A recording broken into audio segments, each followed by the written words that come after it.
এই একটি মাস ব্রত করতে করতে সময় চলে গেছে, কোথাও বেরোনো হয়নি। বৌদি বলল চলো না একটু ঘুরে আসি বনমালীপুর ব্রহ্মধামে। আর মেয়েগুলো শুনে তো আর রেহাই নেই।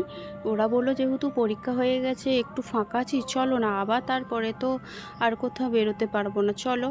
তো সেই সুযোগে আমিও বললাম তাহলে চল তোদের সাথে একটু ঘুরে আসি। আর আমি যেহেতু বাইরের খাবার খাচ্ছি না, এই একটি মাস ব্রত করছি, তো সেই জন্য আমি একটু কিন্তুই করছিলাম। তারপরে বললো যে চলো ওখানে ঠাকুরের ভোগ খাওয়ায়।